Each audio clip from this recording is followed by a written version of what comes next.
Today we have a new hands-on video leak showcasing the iPhone 16 in all of its colors, as well as plenty more spec confirmations and some more details about the all-new capture button, so hit subscribe now and we'll get right into it.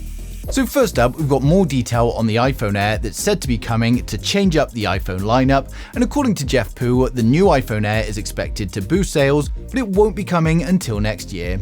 Now he says the first iteration is going to be the iPhone 17 Air, and it's going to be much thinner than the iPhone 17, but also worse in specification, so it's no doubt going to be a cheaper option for the iPhone, and the main selling point is going to be its design. So I'll update you guys as soon as we hear anything more on this, but it seems strange to me given that we're also expecting an iPhone SE 4 next year as well.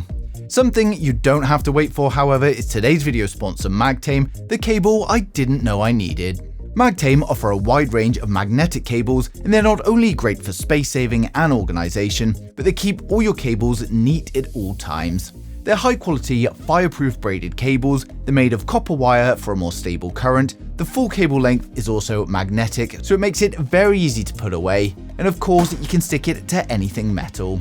Now they've got a wide range of cables from the 60-watt Nexus to the 240-watt Surge cable, and they've also got this Thunderbolt cable capable of 20 gigabits per second. There's a 60-watt Axis cable, the Duo that offers USB-A and USB-C thanks to an adapter, and we've also got a choice of Lightning or USB-C, so whatever your cable needs are, you can go ahead and grab yourself a Magtame cable today by clicking the link down in the description below. Now back to the iPhone 16, and we've got news on the new capture button and what this button will do. So the whole point seems to be making it more like a real DSLR or mirrorless camera when taking pictures or videos. So you're going to be able to lightly press it to autofocus when you're taking pictures or videos. You can then press harder to actually take the photo or start the video, and you can also swipe left or right on the button to zoom in and out. And it also says that there's going to be gestures to switch mode, so for instance switch from photo to video, but I'm not sure how this is going to be achieved. Now to be fair, given that mobile cameras have come a long way and it's one of the most important aspects of a phone for some people, so I think this is a good move from Apple, but according to Mark Gurman, this button is only going to be available on the iPhone 16 Pro and the iPhone 16 Pro Max, and it's not going to be on the non-Pro models. Now next up, we've got an update from ET News, and they say that Samsung displays and LG displays began production on the iPhone 16 OLED panels in June, and they significantly ramped it up in July, so this means that the iPhone is coming very soon. Now we're also getting a variety of displays this time around thanks to an increase to a 6.3 inch on the Pro and a 6.9 inch on the Pro Max, and given that production is already underway, it makes the previous reports of a release on Friday the 20th of September seem very likely. Now next up, we've got a hands-on video of all the standard iPhone 16 phones showcasing the design as well as all their colors, and the video comes from YouTuber Zolotech, who's got his hands on some dummy models that are based on all of the leaks and rumors we've had so far, and it gives us a good idea of what the phone is going to look like. Now you can see we've got a smaller phone as expected and a new camera design with the lenses stacked vertically. We've also got plenty of different colors, and they appear to have a frosted matte glass rear panel. He also shows that his standard iPhone 16 demo models feature the new action button on the side, and he also shows us the new capture button. Now he does also explain in his video that there may not be a capture button for the non-Pro iPhone 16, and it may actually be just a millimeter wave antenna. Now the case manufacturers get these CAD early for the placement of things ahead of the launch, but they don't get the full design and specification, so they know where things are, but they don't know the exact specs. Now on the front, it's pretty much the same as last year, so there's no changes there, but of course, these are dummy units, so the display can't be turned on. Now I've placed the link for Zolotech's channel down in the description below, so go ahead and click that if you want to see the full video.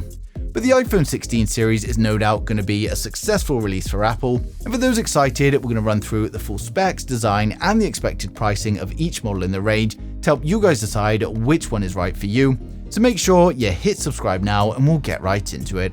So first up, we have the standard iPhone 16. With the standard iPhone 16, we get a 6.3 inch OLED display, but unfortunately, this is still going to be an LTPS display. The iPhone 16 is going to have a taller aspect ratio than last year, and it's going to be protected by Ceramic Shield 2.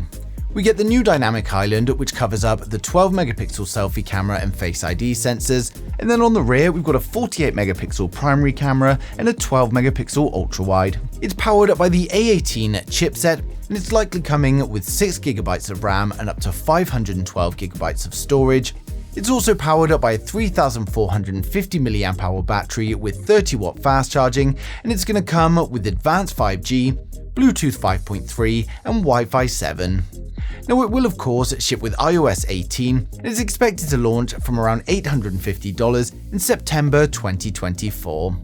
Now next up we've got the iPhone 16 Plus. With the iPhone 16 Plus, we get a 6.9-inch OLED display, and again, unfortunately, this is another LTPS display. It's got a taller aspect ratio than its predecessor and is protected by Ceramic Shield 2. We get the new dynamic island, which covers up the 12-megapixel selfie cameras and Face ID sensors, and then on the rear we've got a 48-megapixel primary camera and a 12-megapixel ultra-wide. It's powered by the A18 chipset, and it's likely going to come with a choice of 6GB of RAM and up to 512GB of storage. It's powered by a 4420 mAh battery with 30-watt fast charging, and it comes with the advanced 5G, Bluetooth 5.3 and Wi-Fi 7. Now it of course ships with iOS 18 and is expected to launch from around $950 in September 24. Next up, we've got the iPhone 16 Pro. Now the iPhone 16 Pro has a 6.3-inch 120Hz LTPO OLED display. It's got a taller aspect ratio than its predecessor, and the Pro is protected by Ceramic Shield 3. We get the new dynamic island, which covers up the 12-megapixel selfie camera and Face ID sensors. Then on the rear, we get a 48-megapixel primary camera, a 48-megapixel ultra-wide camera, and then we've got a 12-megapixel tetraprism camera with 5x optical zoom. It's powered up by the A18 Pro chipset, and it comes with 8GB of RAM and up to 1TB of storage, and it's also powered up by a 3450 mAh battery, and fast charging is still unknown at the moment, but we do expect some improvements, and of course it comes with the advanced 5G, Bluetooth 5.3 and Wi-Fi 7. It will of course ship with iOS 18 and is expected to launch from around $1,100 in September 2024.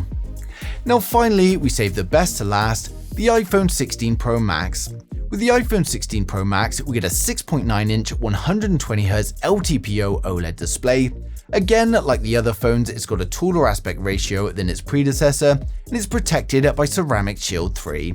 We get the dynamic island, which covers up the 12-megapixel selfie cameras and Face ID sensors. And then on the rear, we've got a 48-megapixel primary camera, a 48-megapixel ultra-wide, and a 12-megapixel tetraprism camera with 5x optical zoom. It's powered up by the A18 Pro chipset. It comes with 8GB of RAM and up to 1TB of storage, and it's powered up by a 4500 mAh battery. As with the 16 Pro, we don't know the fast charging at the moment, but we do expect to see some improvements. Now it comes with the advanced 5G, Bluetooth 5.3 and Wi-Fi 7, and it will of course ship with iOS 18, and this one's expected to launch around $1,300 in September 24. So overall, the iPhone 16 series is looking like a great addition to the lineup, whether you're after the Pro models or the non-Pro. With better and brighter displays, upgraded chipsets and improvements to the cameras, it's definitely going to be a popular device. Now iOS 18 is going to bring plenty of new features, with focus being on Apple Intelligence, but at least some of the new features will hopefully be passed onto older iPhones as well. Now given its similarities to the predecessor though, I can't imagine anyone with an iPhone 15 is going to be rushing for an upgrade, but for anyone with an older iPhone or looking to get their first iPhone, then it's going to be a great choice. Now launch isn't until September, but we're no doubt going to get more and more leaks as we approach it, and of course I'm going to be sharing them as soon as they come in, so make sure you subscribe so you don't miss a thing in the future.